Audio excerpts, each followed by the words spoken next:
ರಾಮನಗರ ಟೌನ್ನ ಶ್ರೀರಾಮ ಗೃಹ ನಿರ್ಮಾಣ ಸಹಕಾರ ಸಂಘವು ಶೀಘ್ರದಲ್ಲೇ ಸ್ವಂತ ನಿವೇಶನ ಹೊಂದುತ್ತದೆ. ಮುಂದಿನ ವರ್ಷ ಬೆಂಗಳೂರಿನಲ್ಲಿ ಒಂದು ನಿವೇಶನ ರಿಜಿಸ್ಟರ್ ಆಗಲಿದ್ದು, ಲಾಭದ ಸಮಯ ನೋಡಿಕೊಂಡು ಅದನ್ನು ವಿಕ್ರಯಿಸಿ ರಾಮನಗರ ಟೌನ್ನಲ್ಲಿ ನಿವೇಶನ ಖರೀದಿಸಿ ಸ್ವಂತ ಕಟ್ಟಡ ನಿರ್ಮಿಸಲು ಯೋಜನೆ ರೂಪಿಸಲಾಗಿದೆ ಎಂದು ಸಂಘದ ಅಧ್ಯಕ್ಷ ತ್ಯಾಗರಾಜರವರು ತಿಳಿಸಿದರು. ಅವರು ಇಂದು ಸಂಘದ ಕಚೇರಿಯಲ್ಲಿ 14ನೇ ವರ್ಷದ ಸರ್ವ ಸದಸ್ಯರ ಸಭೆ ಮತ್ತು ಪ್ರತಿಭಾ ಪುರಸ್ಕಾರಕ್ಕೆ ಚಾಲನೆ ನೀಡಿ ಮಾತನಾಡಿದರು. ಸಂಘಕ್ಕೆ 14 ವರ್ಷ ತುಂಬಿದೆಯಾದರೂ ಅದು ವೇಗವನ್ನು ಪಡೆದುಕೊಂಡಿದ್ದು ಮಾತ್ರ 5-6 ವರ್ಷಗಳಿಂದೀಚೆಗೆ.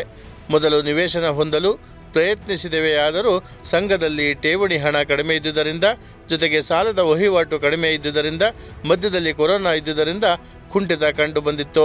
ಇದರಿಂದ ಲಾಭಾಂಶವೂ ಸಹ ಕಡಿಮೆ ಇದ್ದು ಸ್ವಂತ ನಿವೇಶನ ಹೊಂದುವುದು ಕಷ್ಟವಾಗಿತ್ತು ಎಂದು ಸದಸ್ಯರುಗಳ ಪ್ರಶ್ನೆಗೆ ಉತ್ತರ ನೀಡಿದರು.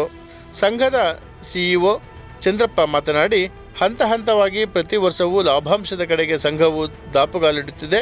ಈ ವರ್ಷ 4,60,186 ರೂಪಾಯಿ ನಿವ್ವಳ ಲಾಭ ಬಂದಿದ್ದು, ಅಪಧ್ವನ ನಿಧಿ, ಸಹಕಾರಿ ಶಿಕ್ಷಣ ನಿಧಿ, ಕೆಟ್ಟ ಮತ್ತು ಸಂಶಯಾತ್ಮಕ ನಿಧಿ ಸದಸ್ಯರಿಗೆ ಲಾಭಾಂಶ ಕಳೆದು 3,40,315 ರೂಪಾಯಿ ಲಾಭ ಬಂದಿದೆ ಎಂದರು.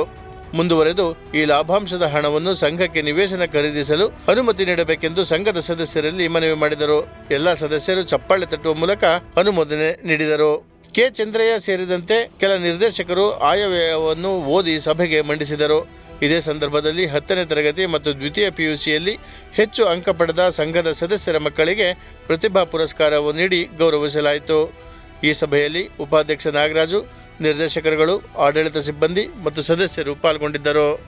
ಇವತ್ತಿನ ಬೆಲೆಯಲ್ಲಿ ಲೇಔಟ್ ಮಾಡೋದು ಆದರೂ ಕೂಡ ಕಳೆದ ವರ್ಷ ಹೌಸಿಂಗ್ ಫೆಡರೇಷನ್ ಬೆಂಗಳೂರು ಅಲ್ಲಿ 100 ಸೈಟನ್ನು ನಾವು ಕೊಟ್ಟರು. ನಮಗೆ 100 ಸೈಟ್ಗೆ ದುಡ್ಡು ಕಟ್ಟಿ ಅಂತ ಹೇಳಿದ್ವಿ.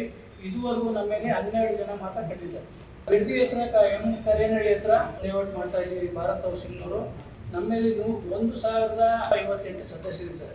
ಕುಂಬಳಗೂಡ ಹತ್ರ ಮಾಡಿದ್ವಿ, ಬರೀ 5,200 ರೂಪಾಯಿ ಒಂದು ಅಡಿಗೆ 12 ಜನ ಕಟ್ಟಿದ್ದಾರೆ. ನಮ್ಮ ಸೊಸೈಟಿಗೂ ಒಂದು ಕಟ್ಟಿದ್ದೀವಿ. ಒಂದು ವರ್ಷ 1.5 ವರ್ಷದಲ್ಲಿ ಅದು ರಿಜಿಸ್ಟರ್ ಆಗುತ್ತೆ.